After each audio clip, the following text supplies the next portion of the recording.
अस्सलामु अलैकुम वरहमतुल्लाहि वबरकातुहू। इन्नल हम्दुलिल्लाह वस्सलातु वस्सलामु अला रसूलिल्लाह अम्मा बाद। मुहतरम नाज़रीन किराम, एक सवाल है आम तौर से पूछा जाता है और अक्सर व बेशतर लोग उसमें कन्फ्यूज़न का शिकार रहते हैं। सवाल ये है कि जिस औरत के शौहर का इंतकाल हो जाए वो इद्दत किस तरह से शुमार करेगी, उसकी इद्दत किस तरह से शुमार की जाएगी, इसके ताल्लुक़ से चंद बातें आप हज़रात के सामने रखी जा रही हैं। उम्मीद है बगौर समात फरमाएंगे। मुतवफ़ा अन्हा ज़ौजुहा, यानी जिस औरत का शौहर इंतकाल कर चुका है उसके ताल्लुक़ से शरीयत ने कुछ ख़ास अहकाम बयान फरमाए हैं और इस ताल्लुक़ से हज़रत उम्मे अतिया बिन्ते काब रज़ी अल्लाह ताला अन्हा से बुखारी, मुस्लिम, अबू दाऊद, नसई और इब्न माजा और इसी तरह से मुस्नद अहमद वग़ैरह में रवायत मौजूद है जिसके अंदर अल्लाह के नबी सल्लल्लाहु अलैहि वसल्लम ने पूरी तफसील इस ताल्लुक़ से बयान फरमाई। उस रवायत में अल्लाह के नबी सल्लल्लाहु अलैहि वसल्लम ने ये बयान फरमाया कि कोई औरत किसी मैयत पर 3 दिन से ज़ायद सोग नहीं मनाएगी सिवाय शौहर के, और शौहर पर सोग उसके लिए 4 महीना 10 दिन मनाना है। 4 महीना 10 दिन उसके लिए इजाज़त है।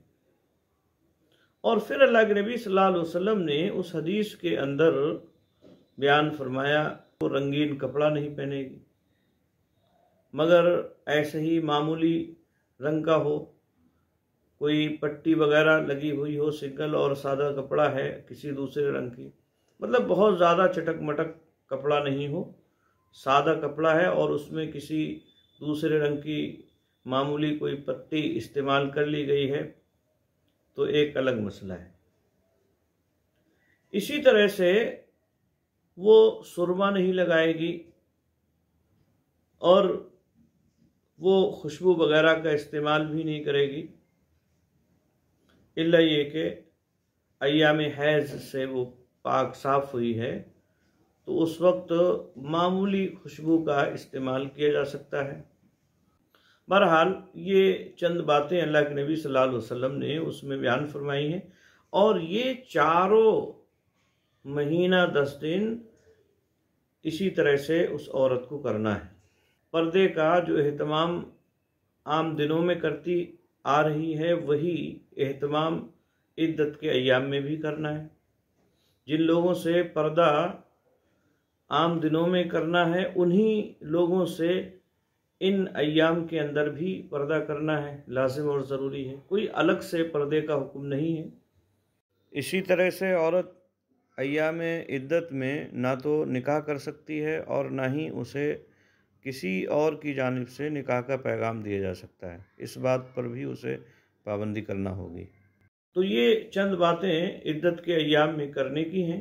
बाकी ये 4 महीना 10 दिन कैसे शुमार किया जाएगा, इसके ताल्लुक़ से बहुत ही आसान फार्मूला या बहुत ही आसान तरीक़ा ये है कि अरबी तारीख़ जिस दिन या जिस तारीख़ को शौहर का इंतकाल हुआ है उस तारीख़ को जहन में रख लिया जाए। मान लीजिए आज अरबी की 9 तारीख़ है। 9 तारीख़ को अगर किसी आदमी का इंतकाल हो जाता है तो हम इसी 9 तारीख़ को शुमार करके 4 महीने शुमार करेंगे। मान लीजिए 9 रबीउल अव्वल है तो 8 रबीउल सानी तक 1 महीना हो जाता है।